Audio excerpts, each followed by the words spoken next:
ইসলামী ছাত্র আন্দোলন বরিশাল মহানগর শাখা কর্তৃক আয়োজিত আজকে ছাত্র সম্মেলনের সম্মানিত সভাপতি শ্রদ্ধাভাজন ওলামায়ে কেরাম,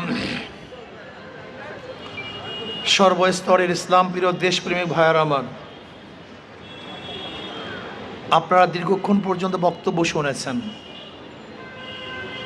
ইসলামী ছাত্র আন্দোলন সাহাবাদের অনুসরণ, ইসলামী ছাত্র আন্দোলন রুহানিয়াত ও জেহাদের সমন্বিত প্রয়াস। ইসলামী ছাত্র আন্দোলন বিশ্বাস করে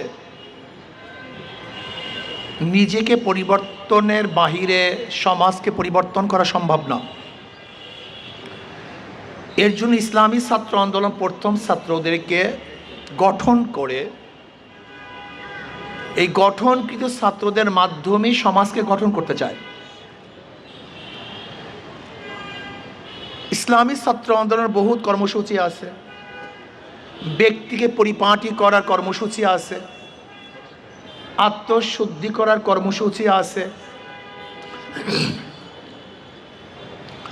সমাজের খেদমত করার কর্মসূচি তাদের মধ্যে আছে। আপনারা দেখেছেন বিভিন্ন জায়গায় যখন আগুন লাগে, সমস্যার সৃষ্টি হয়, তখন ইসলামী ছাত্র আন্দোলনের ছেলেরা কিন্তু প্রথম ঝাঁপিয়ে পড়ে।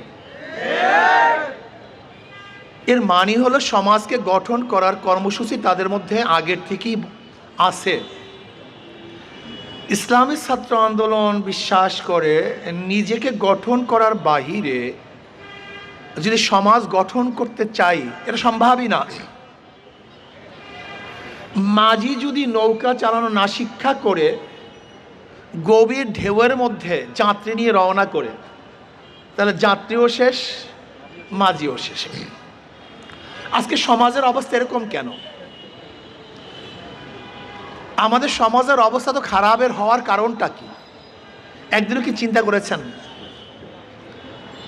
53 বছর পর্যন্ত বহু দল, বহু নেতার শাসন আমরা দেখেছি, কিন্তু মানুষের ভাগ্যের পরিবর্তন হয়নি।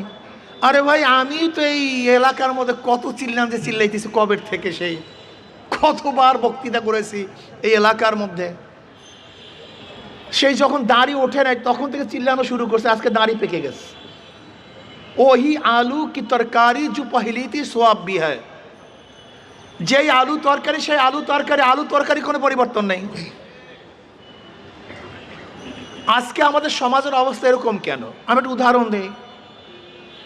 যেমন